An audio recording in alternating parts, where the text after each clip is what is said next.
Hi, this is Robin Horsfall. For those of you who don't know anything about me, I was an SAS soldier, and before that I was in the parachute regiment.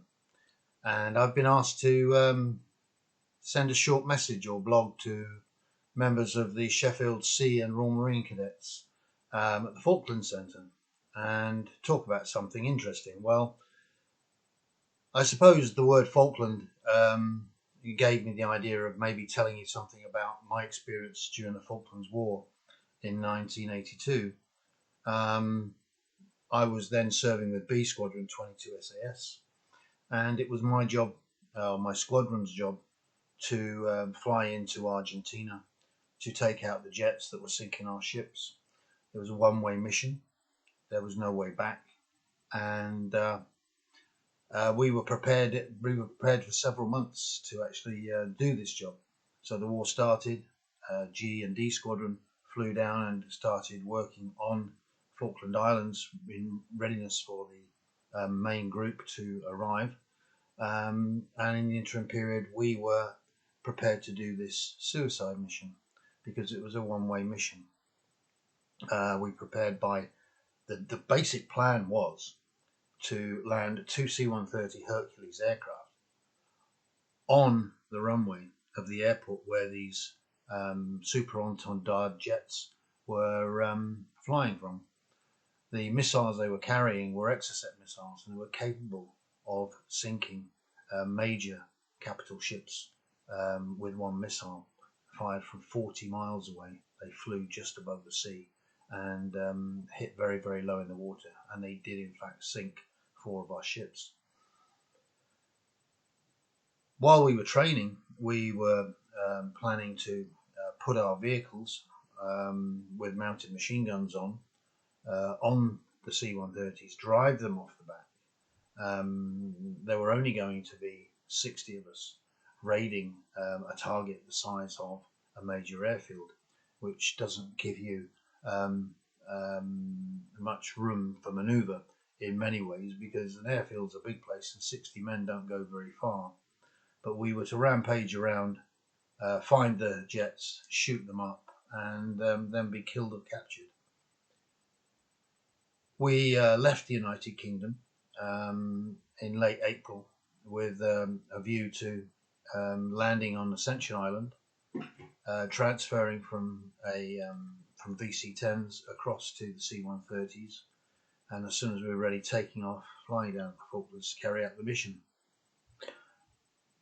I can say it's probably good news now that the mission never took place. Ronald Reagan, who was then the President of the United States, put pressure on Margaret Thatcher, our Prime Minister, to delay the assault onto the mainland because the war was going so well. The infantry, the Marines, the paras, the guards were doing such a fantastic job, combined with the Navy and the Air Force, that they didn't think it was wise to extend and escalate the situation onto the mainland. So we waited and we waited and we waited. My wife at the time was 8 months pregnant and due to have my first son very soon. And it was an interesting dilemma to have to go through, to know that you were leaving home to go on this mission and you might not see your first child born. But you wear the cap badge, you do the job, and when the time comes to do the jobs that you don't particularly like, you go ahead and do them anyway. Because one of the main things a soldier has to do is obey orders. And another thing that a lot of people don't seem to think about when they join the armed forces is that you're not only the people doing the shooting, there's the other side doing the shooting back. And sometimes you have to wait to give them the chance first as well. So we sat, we waited, the war went well, and finally, in desperation, our commanding officer decided to fly us down and try to get another mission when we got there.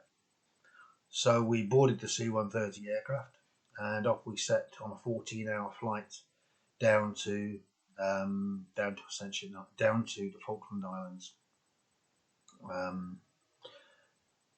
Halfway there, we had to refuel. So a Victor tanker would fly close to us and we would get up underneath it and refuel the aircraft. But one of the aircraft failed to do this properly and the nozzle broke. So they had to turn around and go back. So now there was just my aircraft. and we arrived over the target area, and the pilot was getting pretty upset because he was running out of fuel, and he had to make sure he had enough fuel to get back. As we circled over the area, the first thing we did is look down, and we could see the two ships, the Glamorgan and the Andromeda, waiting to pick us up. We sent our containers. We had one-ton container boxes. We sent them out the back of the aircraft first, and we were supposed to follow them. As they went out the back of the aircraft, we saw the parachutes come off of them, and the boxes soar down to the sea unsupported. We followed and parachuted into the sea and were picked up by the Navy in very quick time. Water was extraordinarily cold. We were wearing dry suits, which was useful because wetsuits would have been not a lot of good for the short amount of time we were in the water.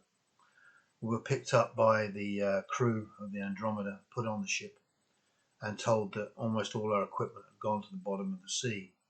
And it later turned out that the RAF had attached the parachutes incorrectly, and the parachutes had come off because the boxes had pendulumed. They'd swung too much in the wind, and they'd let them. So the quick release system that was there had dropped them. And one of the Navy guys said, "Hey, you nearly sank us. We didn't know. We need the enemy to do that, not you guys." So without any equipment and without anything very, very positive to do, they tried to amalgamate us with one of the other squadrons there. But a couple of days later, knowing that our half squadron had turned up, the enemy decided to surrender. It was good news for me, good news for our troops, because the fact was that we were going home, and I was going to go home and see my son born again, or son born, and my newborn son, because I got home when he was 10 days old. If you want to know any more about these adventures, I had quite a few in my time. I was in the parachute regiment. I did 5 years, 5 tours of Northern Ireland. I took part in the Falklands War. I was a Royal Marine sniper, a paramedic. I fought in Mozambique and Sri Lanka as a mercenary. I was a bodyguard to the Prime Minister of Lebanon. And all these stories are in my book, Fighting Scared. You just got to put Robin Horsfall on Google, and information about me will come up. And you can always send me messages. So I hope this has been interesting for you. It's brief, but here I am. And good luck with your futures. If you decide to make them with the military, then it's a good thing to do. All the best. Take care, guys. Cheerio.